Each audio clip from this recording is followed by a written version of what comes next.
Buenas tardes. Me llamo Francisco Blanco, soy miembro del Consejo Social y, en primer lugar, quisiera disculpar la ausencia de la presidenta, de Ana Alonso, que por cuestiones familiares no puede estar presidiendo este acto y, bueno, me ha designado a mí como miembro de la Comisión de Relaciones con la Sociedad para hacer la introducción de aquí de los conferenciantes. Yo, me permití, os voy a torturar un poquito, pero breve, con algunos de los datos de la encuesta del barómetro de la SER de ayer. Voy a leer 3 cuestiones porque van al hilo de la conferencia, ¿no? Y una de las preguntas la he impreso, ¿no? Y una de las preguntas de las que demandaban a los encuestados, y dice: ¿qué razones te han impulsado o te podrían impulsar a participar en alguna acción de protesta o reivindicación? Y el 46% contesta la mejora de la democracia. Un dato. Otra de las preguntas es: ¿cómo valoras cada una de las siguientes plataformas sociales u organizaciones? Por ejemplo, el movimiento 15M tiene muy bien el 31%, bien el 36%, regular el 18%, mal el 5%. Y los sindicatos tienen muy bien el 5%, bien el 13%, regular el 24%. Cáritas tiene el 36%, digo, una organización que estaba antes de la democracia y que ayudaba a vender parcelas de cielo. Muy bien, 36%, bien el 37%, regular el 17%. Otra de las preguntas: ¿cuál de las dos siguientes afirmaciones refleja mejor tu punto de vista? La protesta social es un instrumento eficaz a la hora de lograr que los representantes políticos rectifiquen o cambien de rumbo. Lo suscriben el 64%. Y la protesta social es inútil y no va a lograr nada que los representantes políticos rectifiquen o cambien de rumbo, el 36%. Bien, hay otra que es importante o es significativa. ¿Crees que es bueno para España que haya dos grandes partidos políticos o, por el contrario, crees que sería mejor un sistema con más partidos de menor tamaño? Es mejor que haya dos grandes partidos, lo suscriben el 13%, y es mejor un sistema con partidos más pequeños, el 87%. Bueno, lo traía como apunte a vuela pluma de ayudar a la presentación de una conferencia que el Consejo Social creía que eran interesantes a la hora de hablar de la mejora de la democracia, de la calidad de democracia. Y aquí hay dos ponentes que tienen un currículum en la materia. A Ramón lo conozco más, evidente, y ustedes saben que su compromiso político desde la filosofía y desde lo que es también la docencia y como ciudadano lo ha ejercido, pues desde que lo conozco en los años 70 ha estado implicado. Yo decía antes a bromas con él que lo conocía en los tiempos en que preparaba sus estudios sobre Gramsci y también con su amigo y compañero Miguel Ángel Quintanilla desde la Universidad de Salamanca y hoy día desde la Universidad de Cádiz y también desde las constituyentes fue diputado desde el año 77 en el Parlamento Español hasta el año, creo, 95, si no me equivoco. 93. O 93 fue bueno, hasta esa fecha. Y actualmente es profesor de Filosofía Política en la Universidad de Cádiz. Joan Subirá, lo conocéis también por los artículos del País, él es economista, también creo que es catedrático de Ciencia Política y también yo me voy a permitir leeros en la revista un breve apunte que me sorprendió en la biografía, porque bueno, uno se lee todas estas cosas, descarga, pero no tengo ganas de leerme y va a aburriros. Me sorprendió en la revista de historia de actualidad que hay online, dentro del resumen, en un artículo de qué democracia tenemos, qué democracia queremos, dice en el resumen de la presentación del artículo, dice que hemos pasado del conflicto social que buscaba respuesta en el sistema democrático a un conflicto social que entiende que no hay respuesta posible sin transformar y modificar también el propio sistema democrático. Bueno, creo que el currículum de ello es suficientemente abultado y considerable para hablar de la mejora de la democracia y de los problemas que hoy día tenemos, y no es plan de escuchar al que tiene que hacer de introductor. Así que va a intervenir primero Ramón, y como creo que lo importante es escucharlo, más o menos estamos en una charla compartida en torno a 40, 35 minutos cada uno. Ramón. Muy bien. Gracias, Paco, por tu, como no podía ser de otro modo, cercana presentación, porque nos conocemos, es verdad, desde hace tanto tiempo, casi desde que llegué a Cádiz, en la primera mitad de los 70. Alumno que comenzaba, cuando yo comenzaba de profesor, comenzaba como estudiante revoltoso, como tenía que ser entonces, en aquella época, y que había revueltas de mis tiempos en el colegio universitario. Y bueno, y estoy muy agradecido al Consejo, a su presidenta y a Carlos, pues por darme esta oportunidad de estar con ustedes, de hablar de un asunto en el que llevamos dándole vuelta mucho tiempo y de compartir mesa y compartir con Joan Subirá, al que curiosamente quizás hayamos coincidido en los años 80, en fin, tampoco somos muy presumidos, no queremos hacernos tan mayor, pero sí, a los años 80, pero que, bueno, ¿verdad?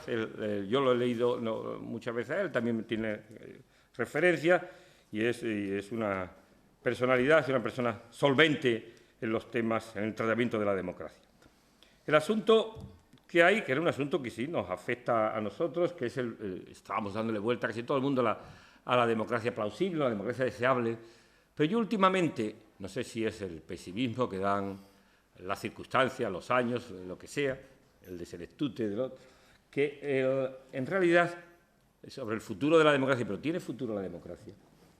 ¿Tiene futuro la democracia? Entonces, planteado el problema sobre la viabilidad de la democracia, que es un asunto que me preocupa en los contextos que estamos, me recordaba algo que en los años 50 empezó en Napster, esto sobre las condiciones de la democracia, las precondiciones de la democracia.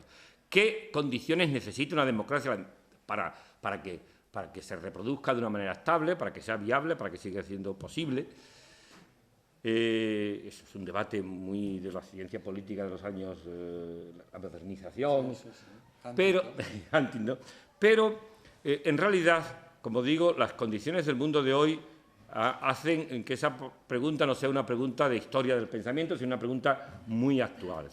¿Cuáles son las condiciones para que la democracia sea viable? Pero primero me vais a permitir que parta de un supuesto que el que hay que hacer. La democracia es algo que se coge y se lleva y, en fin, que, es una palabra que dice muchas cosas y si dice muchas cosas puede que no diga nada. Más vale partir como un supuesto simplemente de trabajo, de una concepción menos densa de la que uno maneja, pero sí una concepción, vamos a llamar, un poco minimalista de democracia.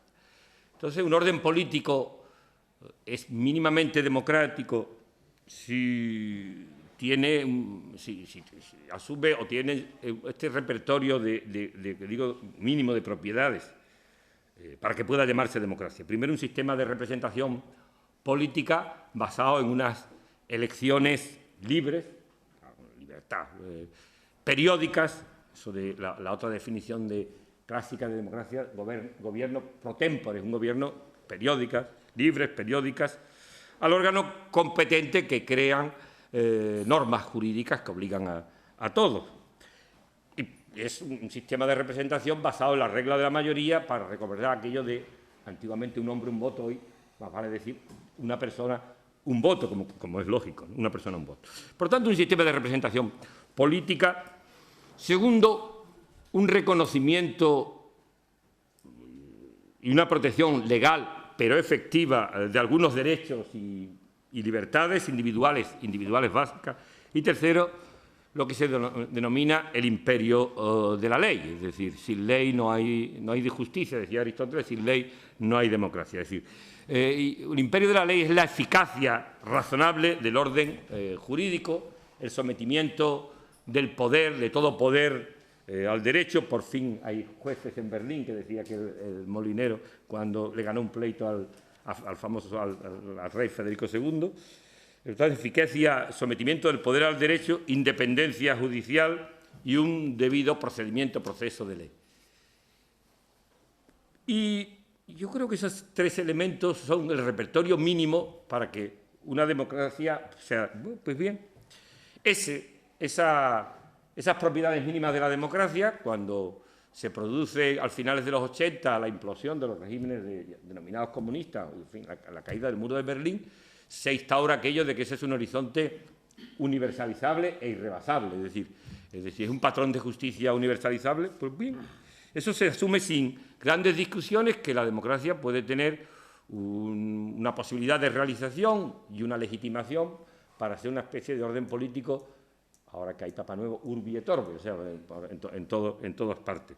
Pero, sin embargo, yo creo que tal presunción de que la democracia es un régimen universalizable tiene una perspectiva sombría solo atendiendo a datos muy elementales. El 80% de la población humana vive bajo gobiernos que no son democráticos o que son lo que llamamos nosotros autocracias electivas, es decir, autócratas que se eligen, puede que periódicamente, o son eso que también se llaman democracias fallidas. Y luego, las democracias que más o menos funcionan, las democracias que más o menos funcionan, tienen en el presente lo que entendemos para decirlo con dos palabras, una ejecutoria decepcionante y resultados decrecientes. Cuando digo ejecutoria deficiente es que si cojo nada más que los datos que digo el sistema de representación, pues bueno, nos quejamos muchísimo de que es una democracia que le llamamos delegativa, donde quien manda, es decir, el control de los de arriba por parte de los de abajo es muy deficiente y en realidad son cúpulas. O sea, son cúpulas que en realidad, que en verdad controlan el funcionamiento de los órganos intermedios y, por tanto, ni el Parlamento ni los ciudadanos que eligen a los representantes pues controlan, tienen mucha capacidad de control, tienen capacidad de penalizar de cuando en cuando a los gobiernos. Un sistema de representación que es delegativa porque el poder en realidad está en las cúpulas y la capacidad de control es mínima. El imperio de la ley, pues bueno, vivimos todos los días bajo el mazazo de los casos de corrupción. Es decir, si los que hacen las leyes, los que controlan, son los mismos que hacen trampa a la ley, hacer trampas a la ley, pues es una moneda corriente que escandaliza, como no puede ser menos, a todo el mundo.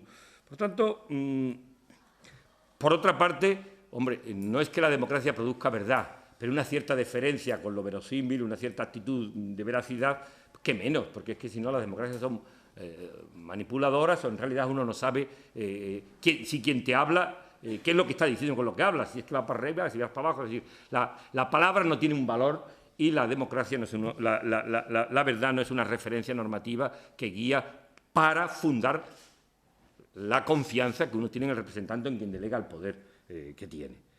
Por tanto, y como digo, resultados decrecientes, porque si la democracia también, un buen procedimiento de democracia, debería producir, o al menos tener expectativas de producir resultados de justicia social, en realidad, pues decía que eran resultados decrecientes porque las aspiraciones de justicia en realidad cada vez satisfacen menos las necesidades básicas y lo que llamamos, en nuestro contexto, la crisis del estado del bienestar, bien lo prueba porque se está produciendo, o al menos nos parece, un lento desmantelamiento de condiciones de vida que parecían aseguradas, y todo esto hablando ni más ni menos que de las democracias que funcionan.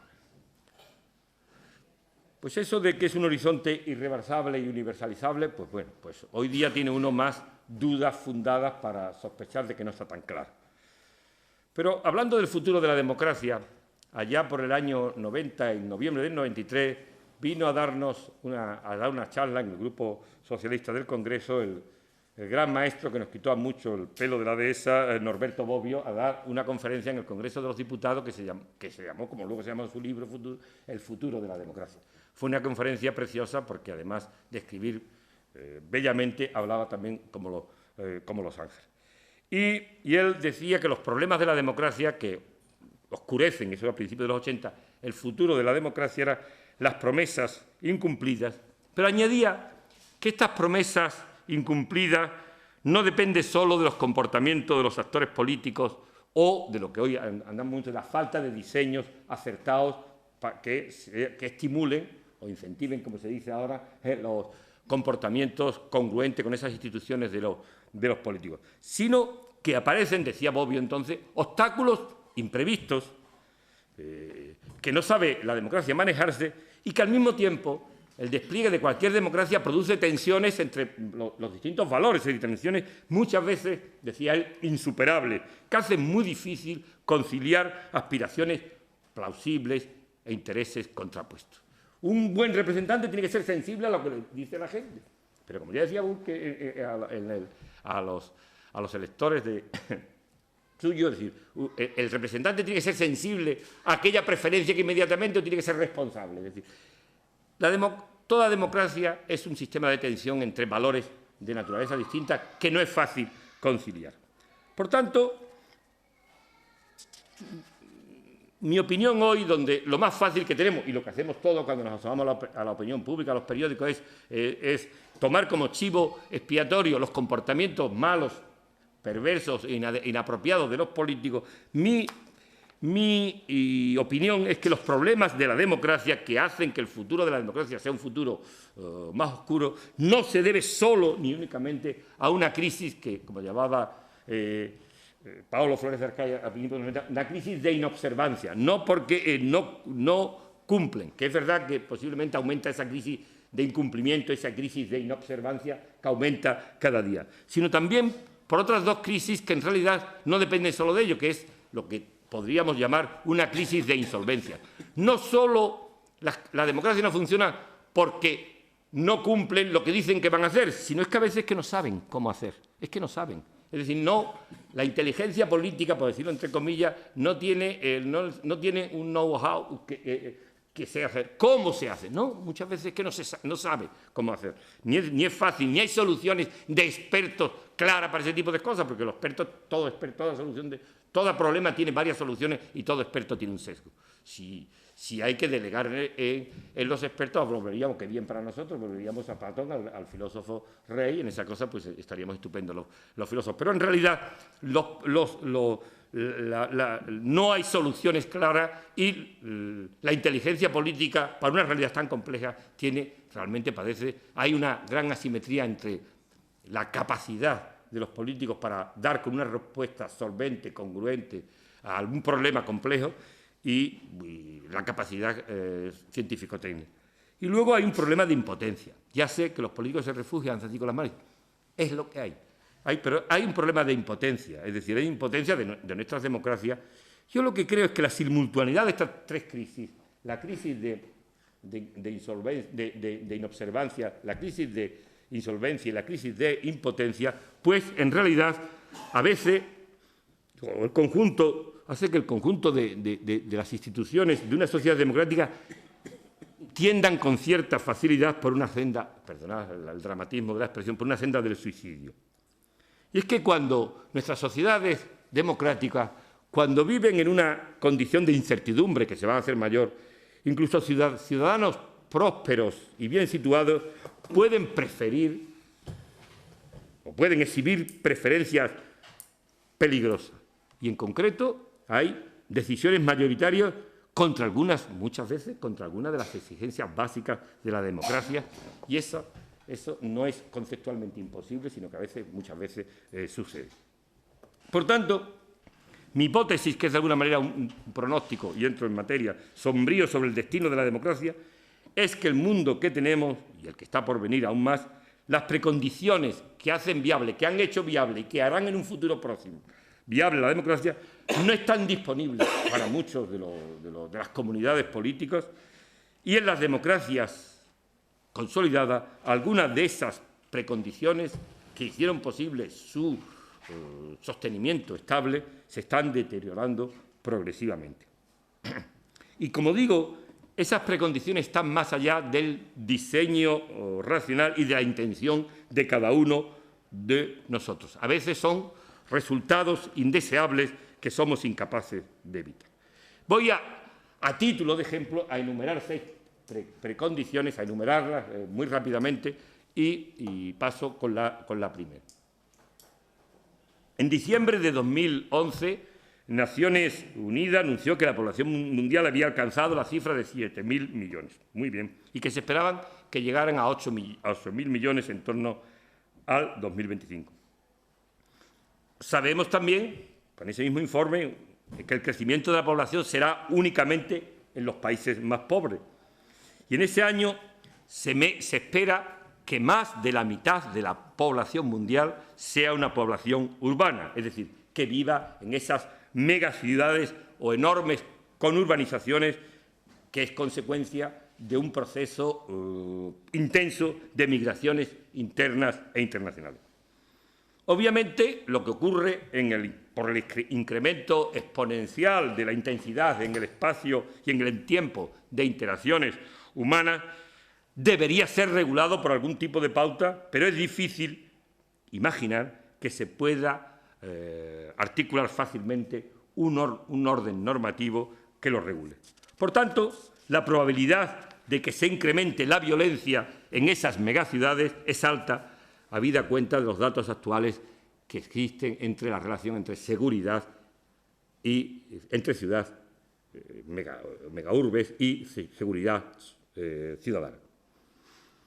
Como digo, la población de los llamados países pobres o países en desarrollo, como queramos llamar, para seguir la terminología más clásica, será aproximadamente el 85% de la población global. Los países ricos, que controlan un porcentaje alto de la riqueza, tendrán una población estable, mientras que la única que crece son los países en desarrollo.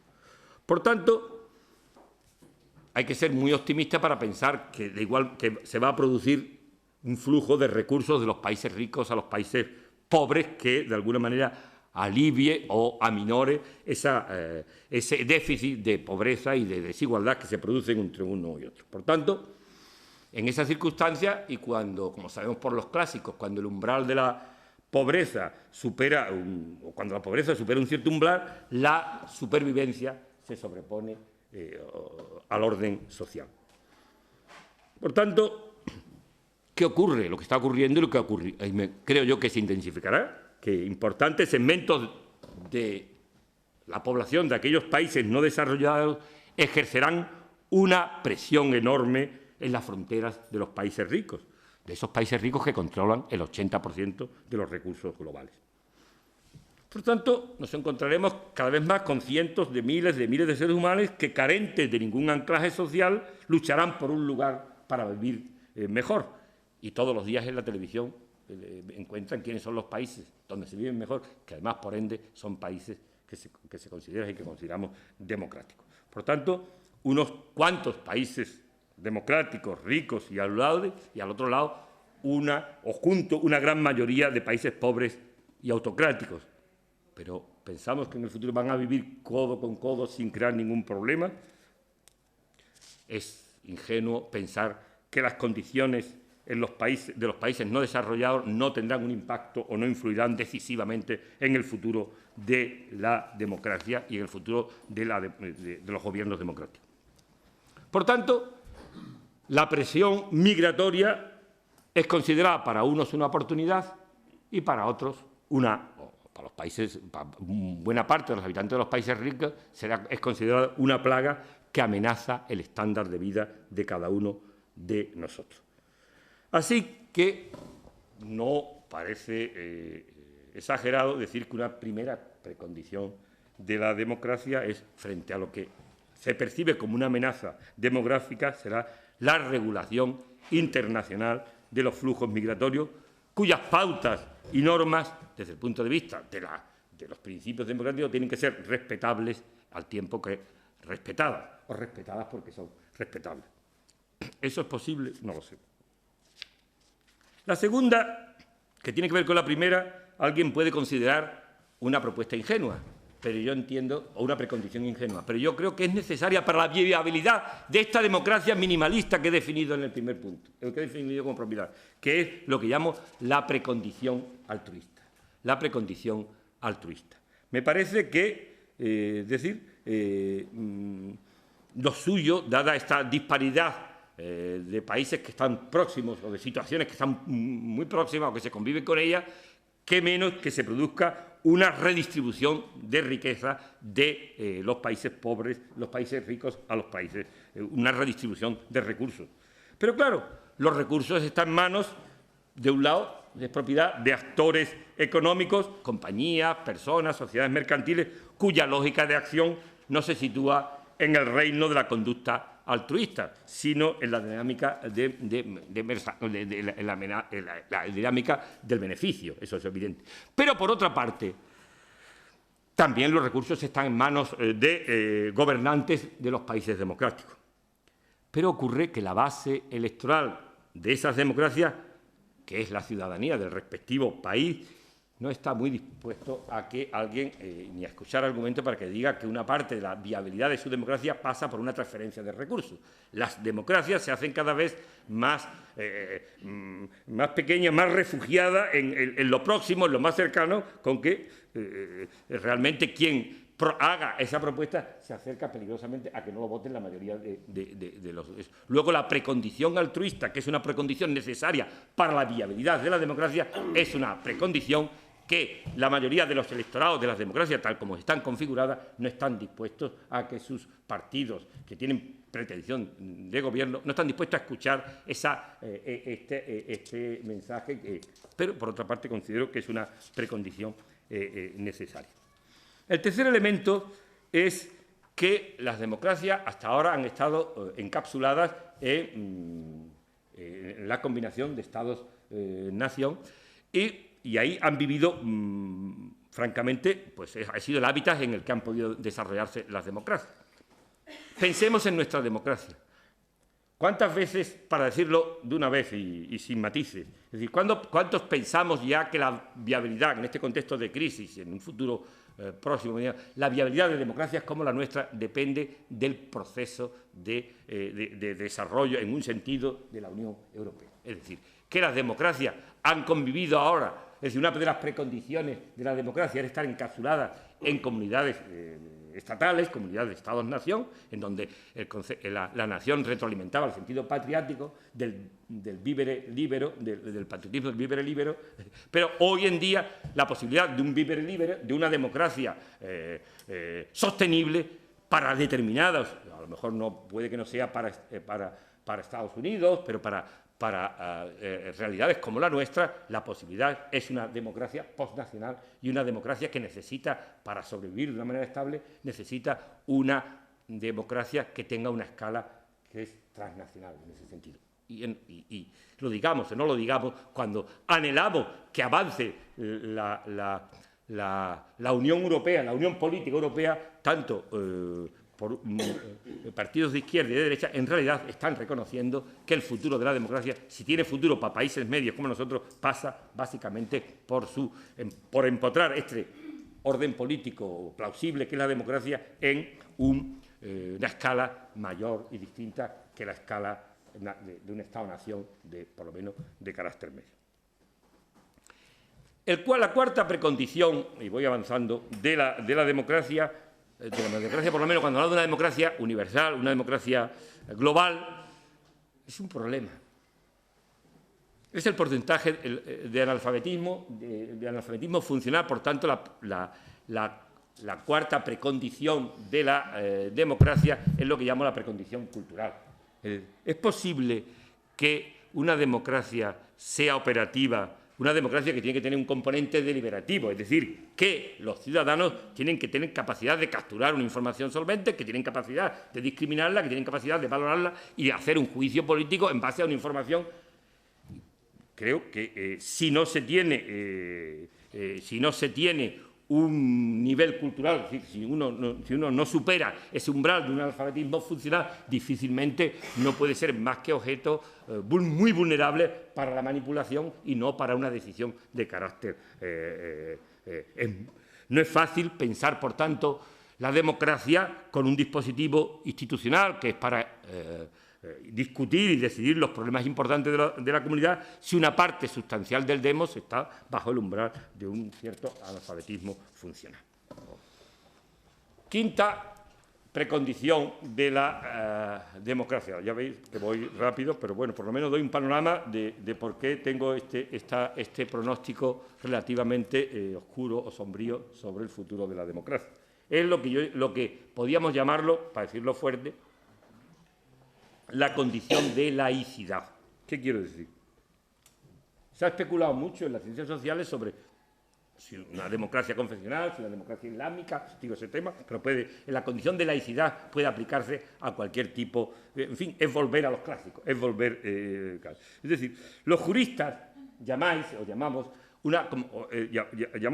que el derecho tiene una fuente del derecho, y cuando la fuente del derecho no es en realidad la fuente de derecho que dimana de los acuerdos de un pueblo, de un demos en un momento constituyente o en un demos en un momento de proceso legislativo ordinario, si la fuente del derecho no tiene ninguna sanción democrática, estamos expuestos a que las fuentes del derecho sean estándar de vida privada, o sea, es decir, morales particulares que determinan la legislación que aplica. Pero claro, el derecho y la fuerza de ley que tiene el derecho es que sus decisiones son sin escapatoria. Si la orientación de las normas viene dada por una moral particular, que no es un repertorio de principios y pautas y reglas de carácter general que compartimos todos con independencia de la religión, tenemos un problema.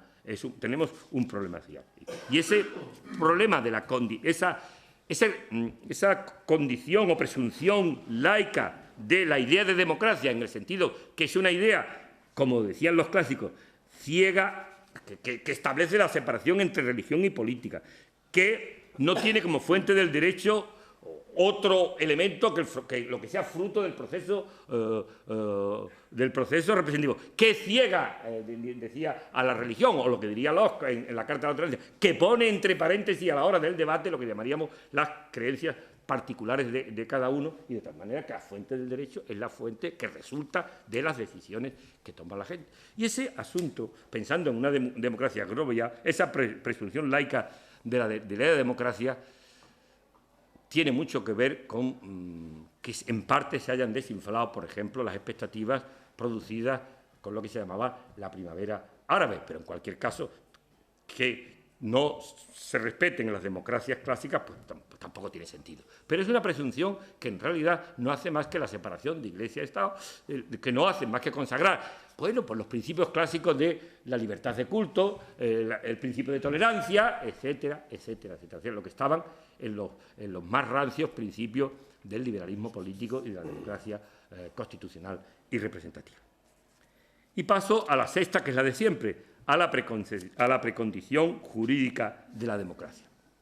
Cada uno de nosotros, por un lado o por otro, acepta el principio de que sin ley no hay democracia, y bueno, la presunción jurídica de la democracia es la presunción constitucional de una democracia, es decir, que hay una jerarquía jurídica, que hay procedimientos tasados, que hay un respeto a la legalidad y que los procesos, la democracia viene encapsulada por lo que se llama un Estado de Derecho en todas las fórmulas que tiene el Estado de Derecho. Es decir, el principio de legalidad como un principio imperativo que tiene, como dice mi colega Paco Laporta, es decir, es que hay de la propia legalidad, el propio procedimentalismo, el propio respeto a la ley, genera unas pautas de comportamiento que ya que son en sí morales desde el punto de vista, es decir, solo los procedimientos, de tal suerte que allí donde hay un Estado de Derecho y todavía no hay una democracia, uno nota que hay una cierta mayores garantías jurídicas que donde hay. O sea, uno no tiene las mismas garantías jurídicas cuando uno entra a la política a principios de los años 70 que las criaturas que nos antecedieron cuando llegaban a la política en los años 50. Es decir, nosotros sabíamos que o la hacía muy gorda o si no, bueno, te podía pasar cualquier cosa, pero no demasiado por lanzar un panfleto, por lanzar cualquier cosa. En general, alguno que otro se llevó más de una torta ya mediado el año 75, alguna tortura, y no están los parientes lejos de aquí, pero bueno, esos fueron los extractores. Quiero decir que allí donde se va consolidando un cierto Estado de Derecho, lo que llamaríamos las constricciones a un poder arbitrario son mayor y en consecuencia, es decir, la presunción jurídica de la democracia o la precondición jurídica de la democracia es clave, es esencial, lo sabemos teóricamente y luego cuesta muchísimo trabajo aplicarlo y aceptar que al margen del derecho no hay más que arbitrariedad y que el demos, es decir, el poder absoluto ni el del demos. El poder siempre es un poder encapsulado y un poder constreñido. Y la democracia, si es verdadera democracia, tiene que regular tanto el derecho a la mayoría como el derecho a la mayoría. La democracia es gobierno y es el cauce para el ejercicio de la contestación al gobierno, y esa es la grandeza de la democracia. Bueno, padecen precondiciones y son aleatorias, posiblemente algunas se pueden incluir en otras, pero es la preocupación. A estas alturas uno habla de lo que le preocupa y en realidad, si he estado en 2 proyectos de investigación trabajando sobre la calidad de la democracia, sí me preocupa mucho la calidad de la democracia. Me indigna a demócratas o a los que estudiamos la democracia y sentimos pasión por ella, nos indigna los incumplimientos de la democracia, pero también vemos un horizonte de obstáculos y de dificultades para, si alzamos la mirada al medio plazo, y se pone eso que se dice ahora tan de moda, las luces largas, uno ve un horizonte complicado para un futuro de una democracia, aunque sea con esas mínimas, propiedades mínimas que decía al principio. Y yo me paro aquí y le dejo la palabra ya a Joan. Perfecto, muchas gracias.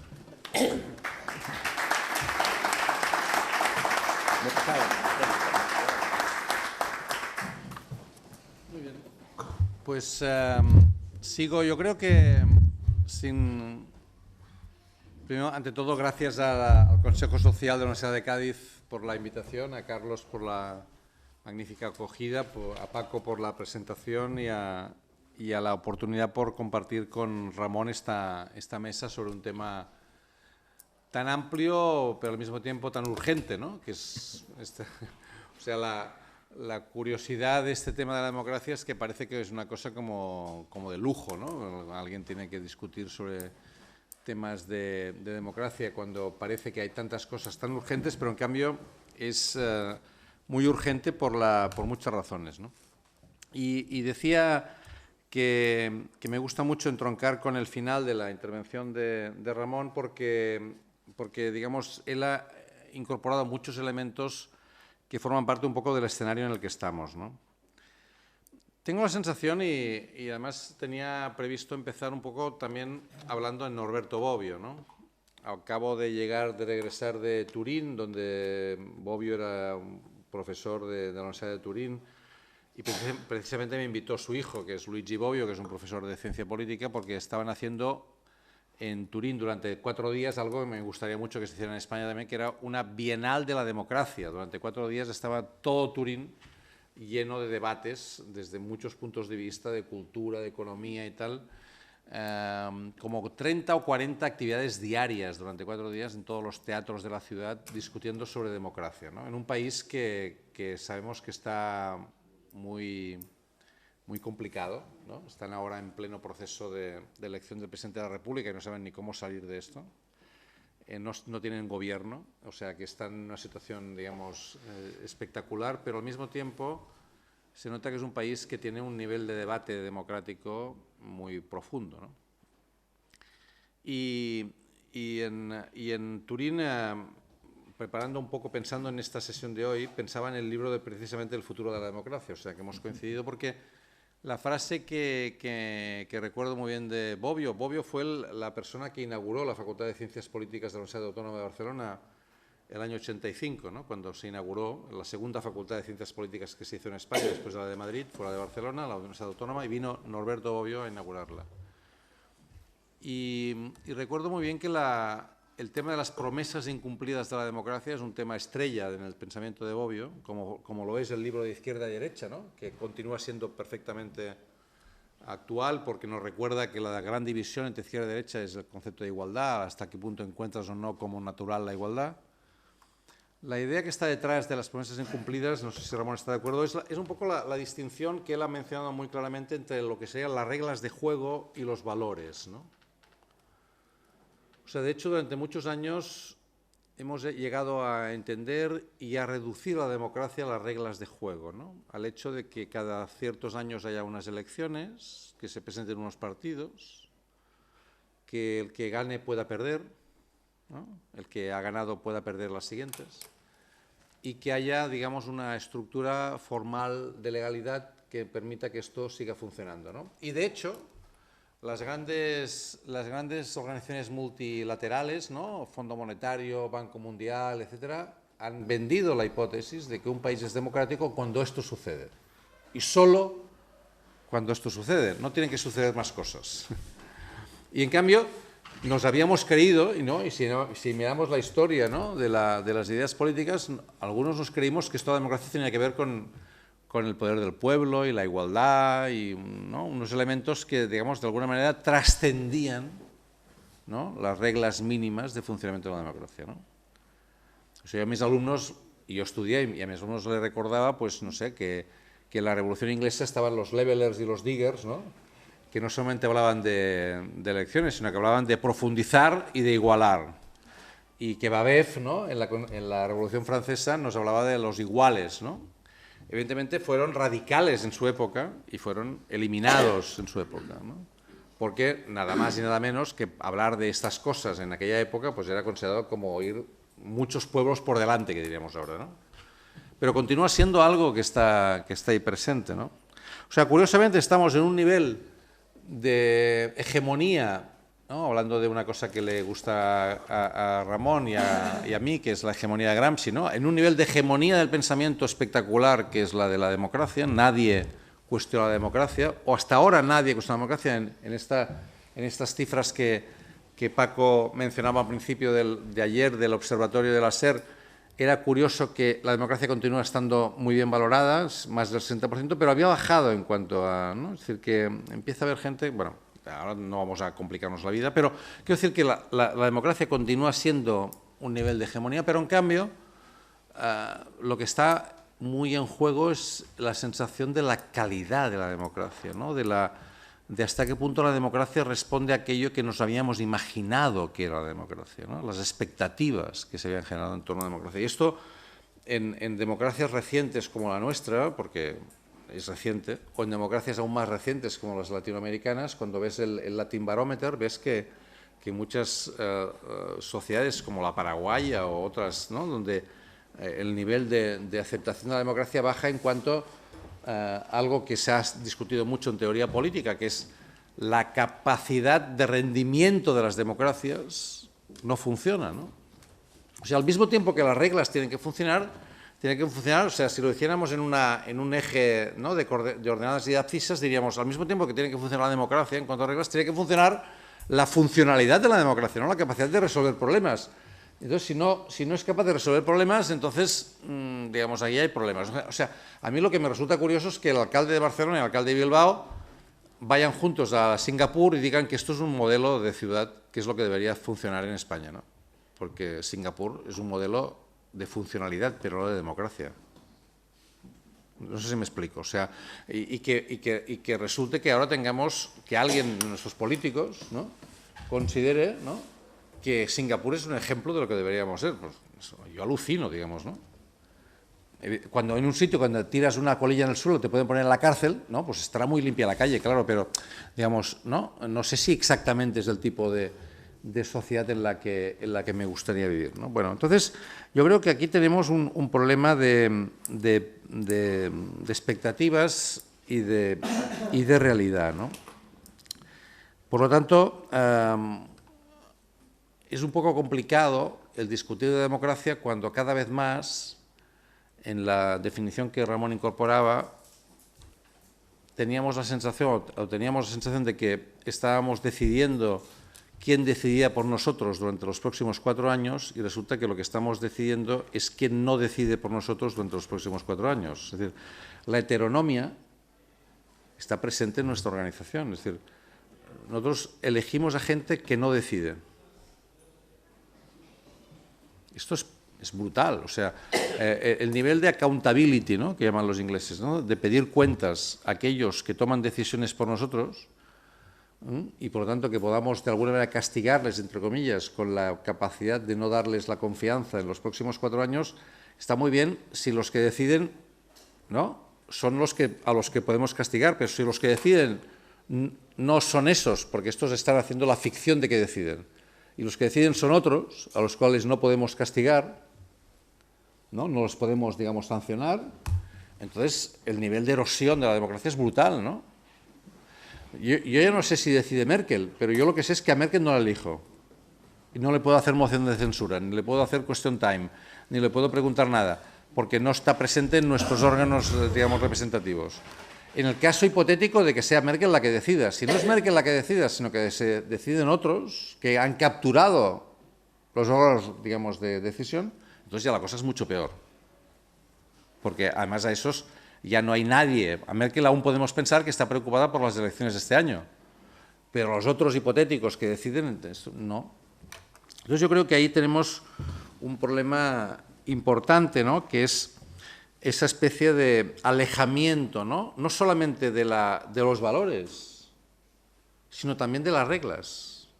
O sea, lo que está, digamos, lo que está haciendo entrar más en cuestionamiento el funcionamiento de la democracia no son las promesas incumplidas de la democracia en clave Bobbio, que es evidente, que es de igualdad, demos, ¿no?, decisión del pueblo, sino que incluso que las reglas que de alguna manera habíamos pactado que funcionaban, no acaban de responder a lo que habíamos imaginado, ¿no? De hecho, hay un documento del año 2000 de la Unión Europea, que es el Libro Blanco de la Gobernanza Europea, que hace 13 años, ¿no?, que se hizo, ¿no?, que si lo repasáis ahora está perfectamente en todas las lenguas, ¿no?, y podéis bajarlo y leerlo.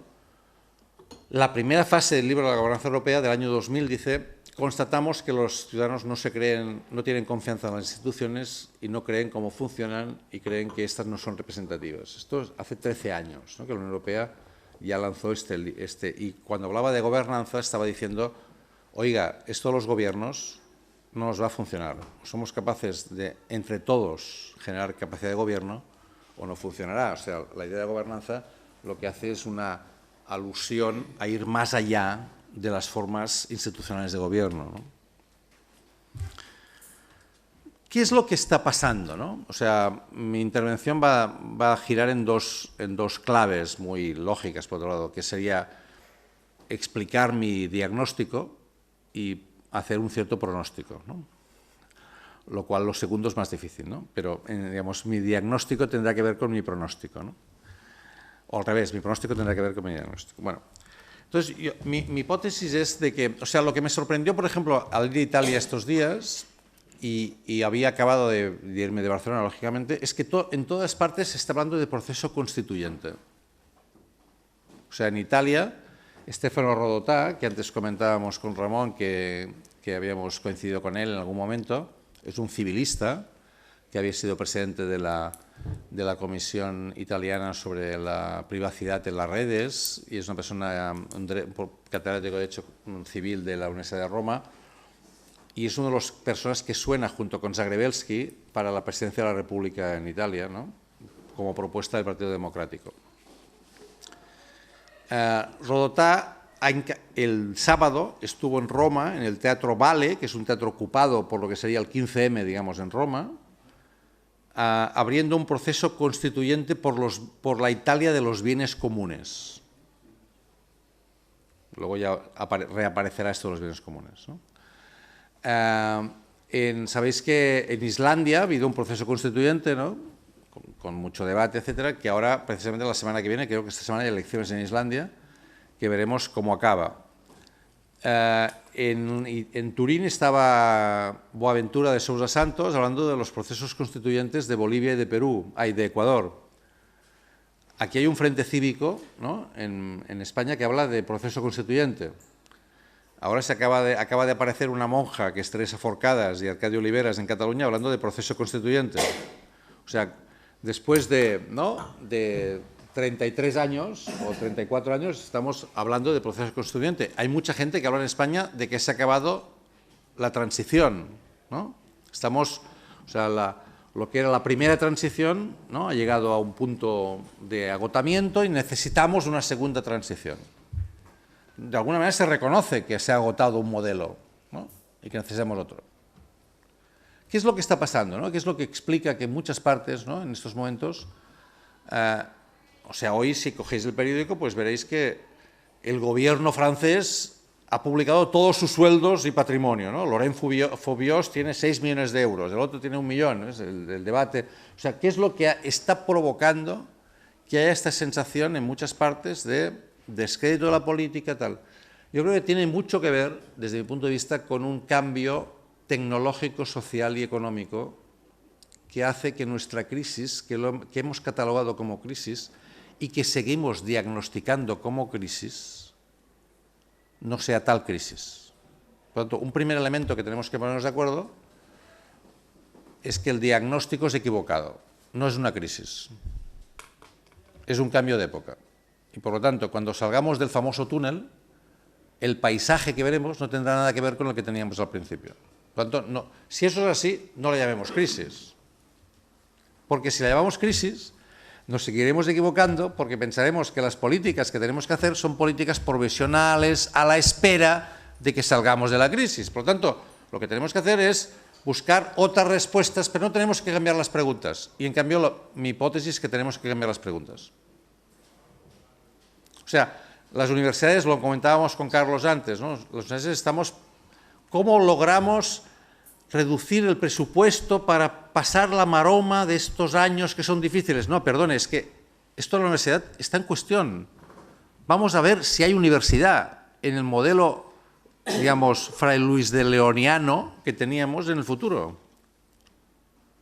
Entonces, a lo mejor resulta que tenemos que repensar las formas de hacer aprendizaje, educación, etcétera, ¿no?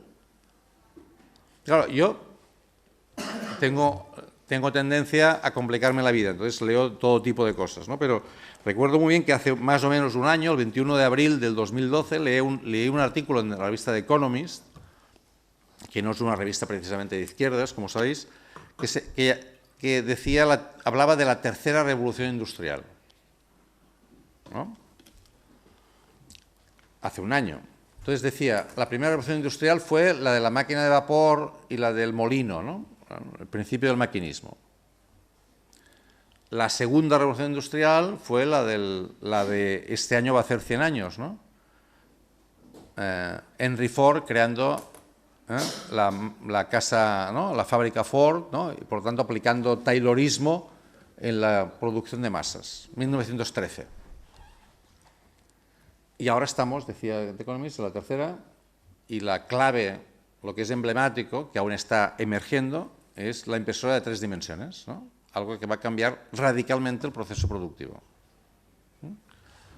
Son impresoras que son capaces de producir productos, ¿no? De generar productos, por lo tanto, sillas, lo que sea.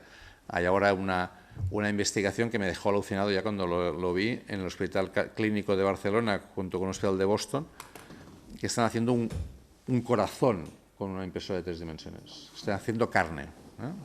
Bueno.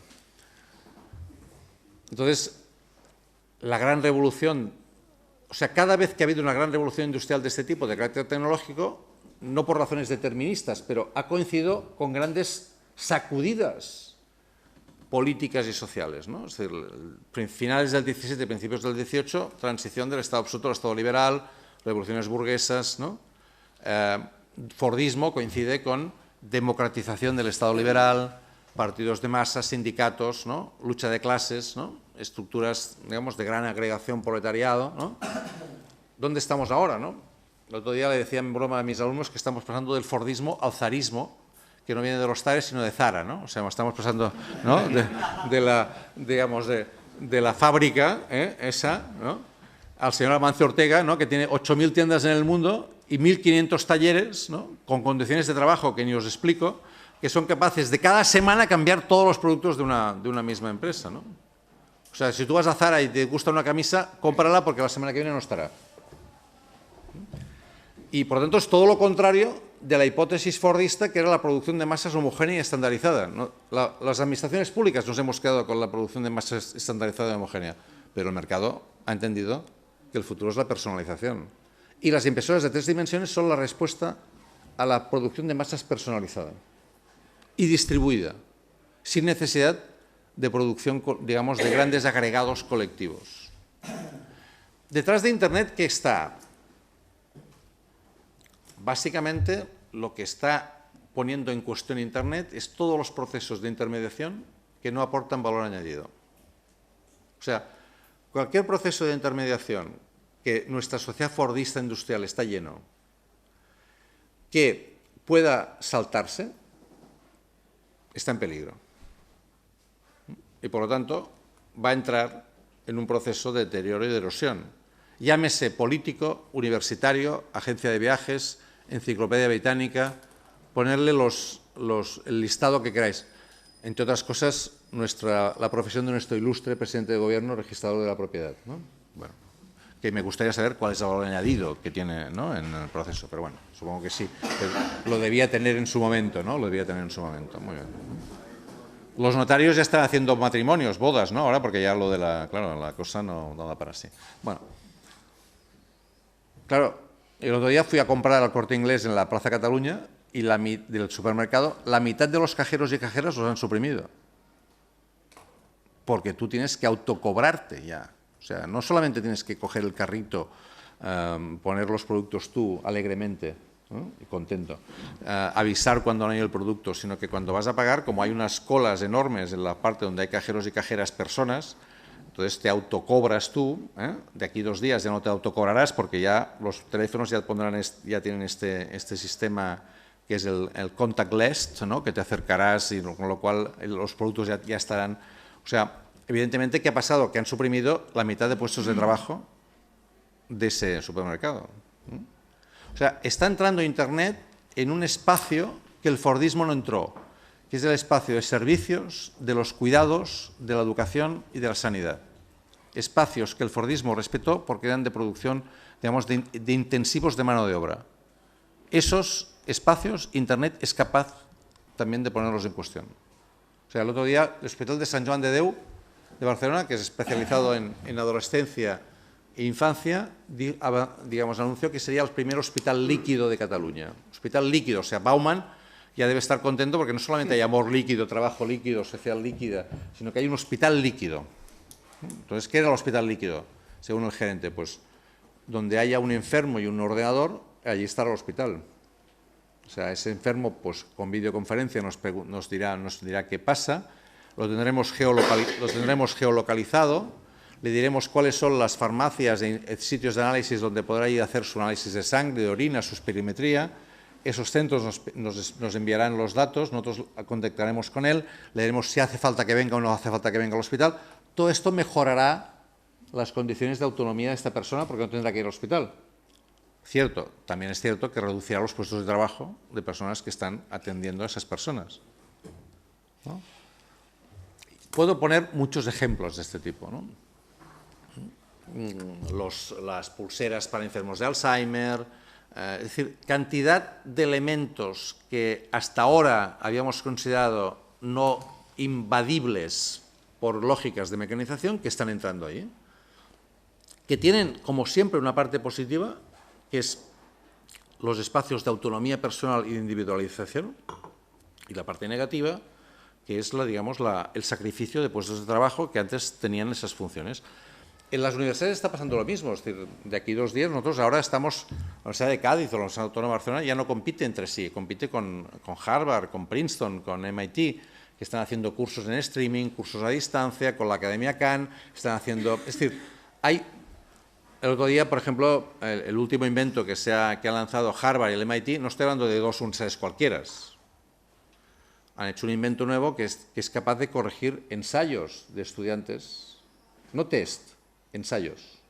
O sea, el profesor programa a la máquina con aquellos elementos que considera que el ensayo debe incluir y la máquina valora. O sea, estamos entrando en un proceso fordista educativo en la cual el profesor que no incorpore conocimiento y solamente lo que haga es dar información va a ser redundante. O sea, si yo mi labor, ¿no?, antes se lo comentaba a Paco y a Carlos, ¿no?, o sea, yo estoy dando clases, una clase de 120 alumnos, ¿no?, toda la estructura del espacio está pensada en clave Fray Luis de León, o sea, como si fuera Salamanca, ¿no?, hace centenares de años. Pero los que tengo delante no tienen nada que ver con los que tenía Fray Luis de León, ¿no? O sea, van con smartphone, con ordenador. O sea, yo estoy al fondo. O sea, yo veo a mi hija de 21 años, la pequeña, que estudia filosofía con el ordenador en las rodillas y al fondo ve la tele, porque ella es multitasca, ¿no?, es multitarea, ¿no?, está haciendo varias cosas a la vez. Y entonces cuando yo digo, ¿pero qué haces? No, yo estoy estudiando y veo la tele, ¿no? Pues yo soy la tele, estoy en el fondo de la clase, voy moviéndome, voy haciendo así, y ellos van haciendo sus cosas, hablan entre ellos, de tanto en cuando uno levanta la vista y me dice, profesor, se ha equivocado porque Wikipedia me dice que la fecha no es la que usted me ha dicho, ¿no?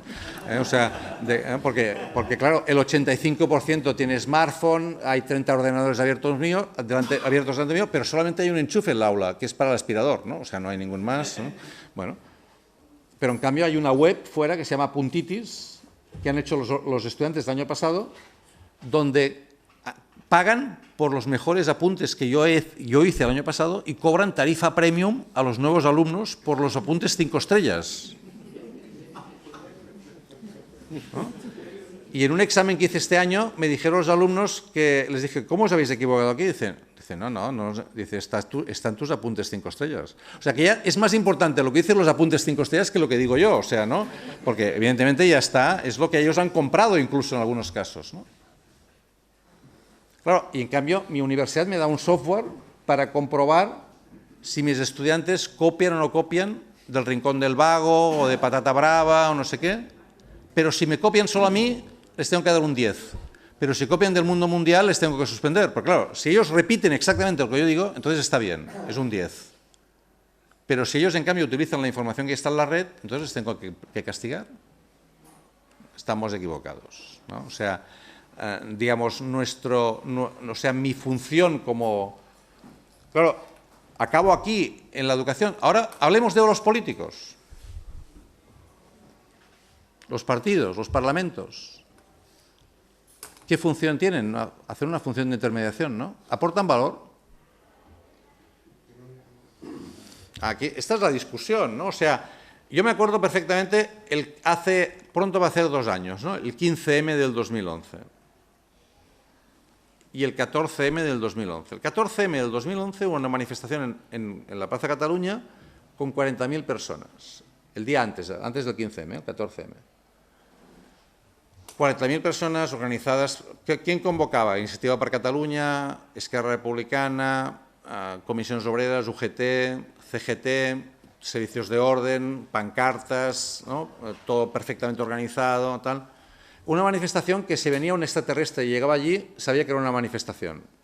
Y si venía alguien del 1920, también. Y si venía alguien del 2000, también. O sea, era una manifestación, digamos, perfectamente reconocible en la lógica de manifestación, digamos, de la época fordista. 40.000 personas. El día siguiente, el 15M, yo también estaba en la del 14 y la del 15. Estaba en la del 15 también, había 10.000 personas, mucho menos. Había una sola pancarta, una que ponía, que nadie sabía muy bien lo que era, PAH, Plataforma de Afectados por la Hipoteca.